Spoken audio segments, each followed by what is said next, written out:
Jared here, and today's about the fear of eating what you what makes you binge. So oftentimes it's said in intuitive eating that the foods that make you binge eat, maybe it's donuts, chocolate cake, chips, it could be anything. I'm going to tell you a story later about fondue.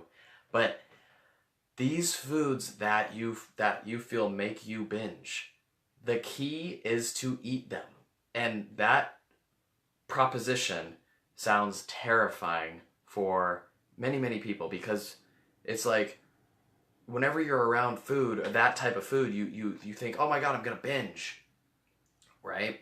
And so, like just the other day, I was talking to a woman and she said that one of the things that made her binge was fondue, like that, where you have fruit and you dip it in chocolate and it's like at a party scene, at a social gathering, work event, that type of thing. And so that's one of her things she is afraid of because in her past like 5 parties with fondue, she always goes overboard. And it's not something you typically think as being one of the binging foods, right? Like normally people might think it's like pizza or something, ice cream. But we're talking today about getting over the fear of binge eating. And it could be anything, really. It could be anything. Like fondue. Here's why fondue, in my opinion, is rare. It's a rare item. It's every now and then. So, because it's so rare, she might not never have it again. That gives her the excuse to go ahead and eat. And so a few repetitions of this, and she knows in her gut, wow, fondue causes me to overeat. That's what it feels like. There's this very linear relationship. Fondue, overeat. And then there's fear. Whenever she goes to a party, she's kind of like, okay, fondue isn't at every party. It's not at every social event. But the times it is, it's like, I'm afraid of it. I binge eat. I feel bad. My stomach is way too full. I have to go into my car to just wait out in my car to wait for my belly to kind of like 30 minutes in my car just to like be by myself because I ate too much. I have to leave early sometimes. I feels like I get self-conscious. These are problems that people have around binge eating, and it could be anything. And I know it sounds weird to say that the way through this fear to become normal with food, to have higher self-esteem around your body image, to trust your body and just not worry about food. I know it sounds weird to eat that food that makes you binge. I know that sounds weird. Here's why it sounds weird. That woman who ate the fondue, she basically has post-traumatic stress disorder around fondue. So in post-traumatic stress disorder, they hear like they have an experience, a loud bomb goes off, and then later on in life they hear like a car horn honk, and boom, it triggers them.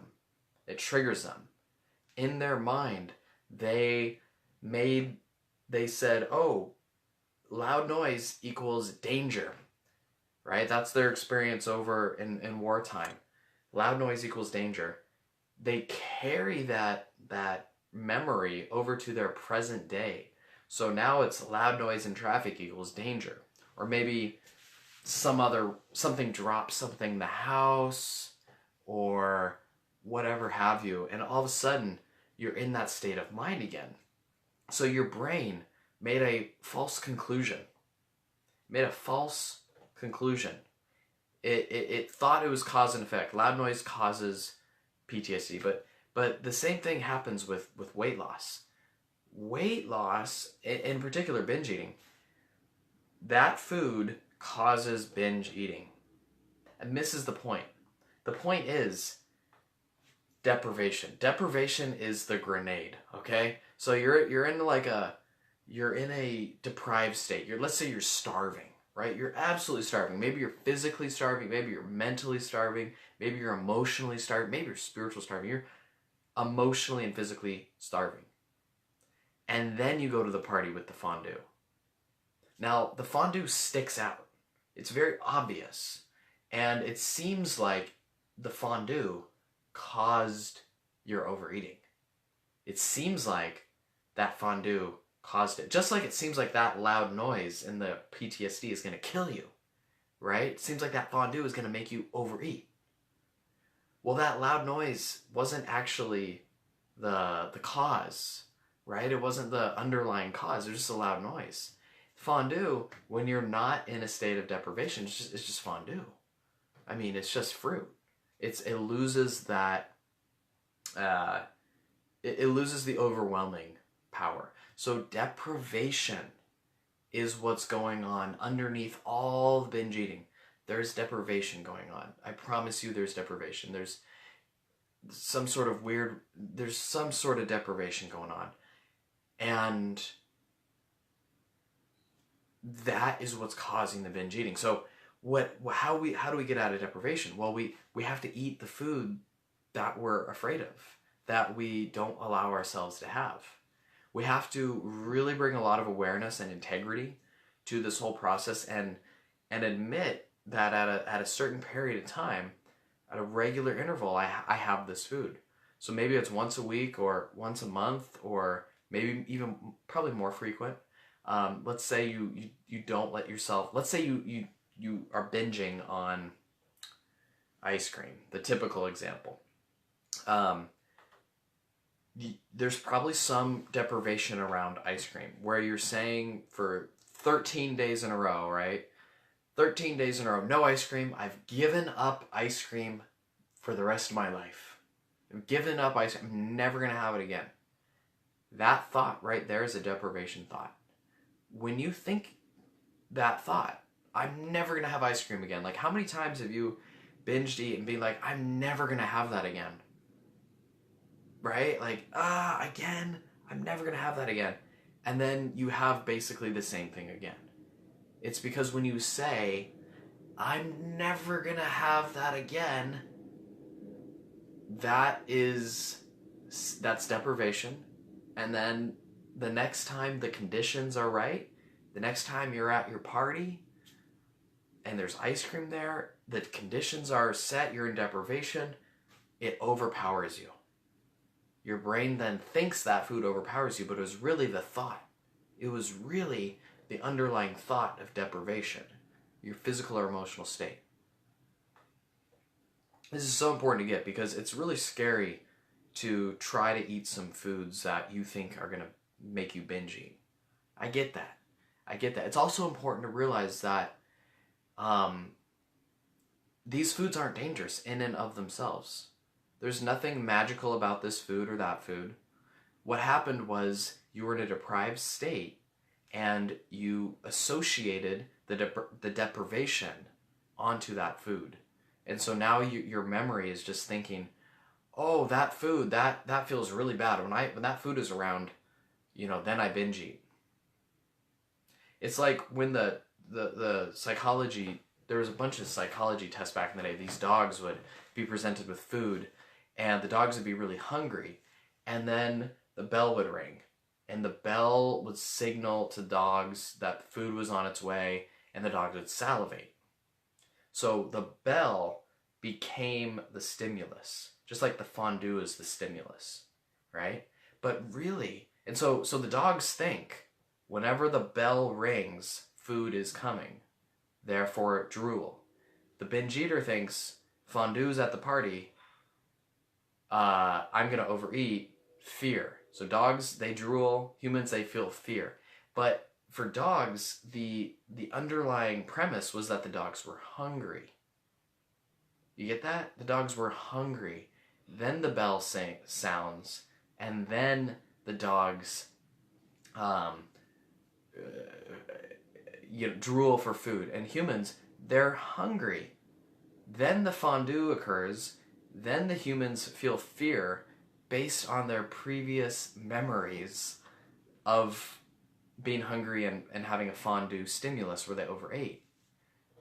So your fear of binge eating is because of your memories in the past where you were hungry and then a food, for whatever reason, was rare, you were low willpower.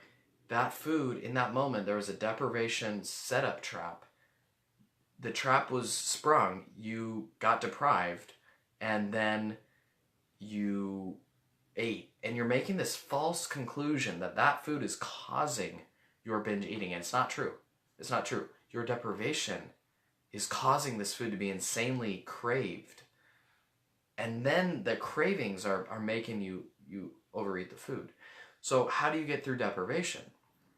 Well, you first identify the thoughts. If you're not letting yourself have any food, you can see how that's going to deprive you of that food. If you say, I'm not going to have any cake, how does your inner child feel to that? Your inner child thinks, I'm not going to have any cake anymore? Oh my God, F you, I'm going to have cake. The inner child gets sad and says, oh man, I'm sad. Fine. When you're going to sleep, I'm going to come out and eat cake. The inner kid is going to resist. So you first identify the thoughts. This is where, if you go to weightlossenlightenment.com/free strategy session, or just a free strategy session, this is where another person really does help to shine the light and help you kind of get a better understanding of where you're depriving yourself.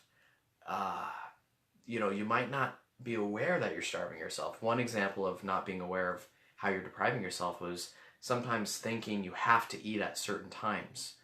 You eat at noon when you get off work, and you don't eat until 3 p.m. when it's your snack time.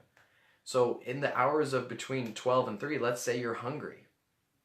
And when you have that thought, you can only eat at 12 or 3. That's a kind of a mindset, a framework, or a thought, a belief that is holding you in restriction. So it's good to have someone ask you questions or somehow journal,